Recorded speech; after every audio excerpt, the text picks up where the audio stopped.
Okay, guys, so I'm going to show you guys how to log into Learning Upgrade. So we're going to go to learningupgrade.com, and the login, we're going to share the same login. Username is my first name with a G at the end, so Gerardo G or Gerardog. Password is Grossmont. And the school ID is 2470, and that's Grossmont, all lowercase, school ID 2470. So right from the get-go, when you log in, you can see all the students. I've already uploaded all the students. You want to click here on Show Passwords in case you need to access their username and passwords, and we'll be able to get that out to all the kids. But I'm showing you this so that you guys can log in. If a kid forgets a password, you can access and get their password, and also so that you can check your work. Here are the courses. Tomorrow, I'll get with Judy and we'll add math courses. But right here, these are the English courses the kids are taking, and this is based on more or less their reading levels. I've erred on the side of a slightly more rigorous. So again, the first couple of days, we'll kind of figure out which kids are struggling, and if I need to drop a kid down to a lower reading level, I can do so. We monitor kids. This is where I need you guys to focus most of your energy in supporting with this. So we have all the kids here. As they're working on assignments, we'll be able to tell what activity they are working on, if or not they passed it, how many times they didn't pass it. And that really lets me know, like, this is too hard for them. I should drop them down to a lower English level, or they're cruising through it super fast. I'll be able to tell that as well, and then I know that I may need to bump them up. This is what the program looks like on the kids' end. Hang on one second. I'll bring it up. Courses. And we'll start. Let's see. Let's go with Nick Bobion, and I place them in English 2.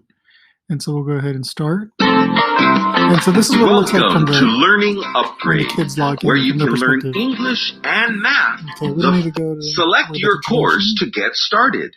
He's obviously on English 2. That's highlighted. Select the highlighted lesson or press Go to get started. And so I placed them at English 2 level 1. It should be rigorous enough where it'll take a half hour maybe to pass 2 levels. It depends on the student. Some are obviously just slower than other students. So it may take longer to pass a level. Some students, it may take a whole hour to pass a level depending upon their ability to focus. Here is a passage. A passage is a group of sentences for you to read. To help you understand a passage, ask yourself 5 questions. Here's what they are. When you read a passage, you need to understand it.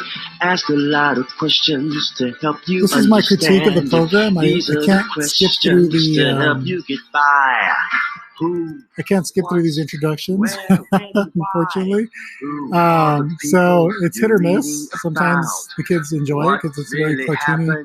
Other times they might struggle and get frustrated, but it is what it is. The place, when, the day, month, year, time, day.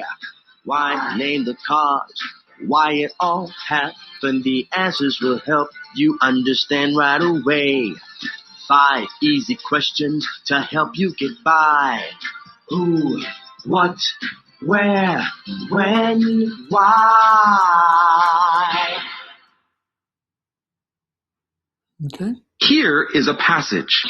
Read the passage carefully, then read the question and all the answer choices, and choose the correct answer to the question. And so for our kids that can read, the expectation is that there is a level of independence, that they'll do this on their own. We can provide support, but really this is supposed to be an independent program. So my expectation is that Nick would read this, and in Nick's case, I think he'll be successful in selecting the correct answer.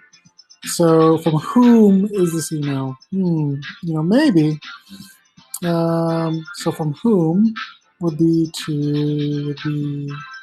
Mike, right? So we're gonna go down here.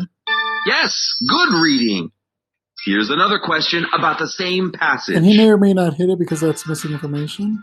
What do they plan to do? This I would expect him to get, maybe. We'll see. And so he can reread and select his response. So if you pick the right answer, obviously it moves forward. If not, right you are. Sorry, try right this answer question about the will be same me. passage. So the answer is my garage, but let's say I pick school. Sorry. Read this part along with me. Let's meet at my garage on Sunday at 2 p.m. Where will they meet? So it gives the correct... The correct one is at Mike's garage. And then they continue. Here's another question about the same passage. And if you look up here, it lowers their score. When they get incorrect answers, it raises their score. When they get correct answers, by the time they're done with each lesson, they should be over 70%. If they are over 70%, they can move on to the next lesson. If they score under 70, it has them redo the lesson the next time they log in. Okay. So that's pretty much the program. And so on our end, like I said, we'll be just focusing on the teacher. Where'd he go? Where'd he go? The student monitor. And so just wait for it to load. Come and load. Yep, load. Come on. Go. I don't know what's up with my internet today. It might be running slow, but it should load all the kids' names, and we should see an attempt by Nicholas on the first level of his upgrade. And that's really what I need some help, just kind of monitoring. If we see kids struggling, just kind of let me know. And also, we also need to make sure kids are actually logging in on a daily basis and at the very least attempting assignments.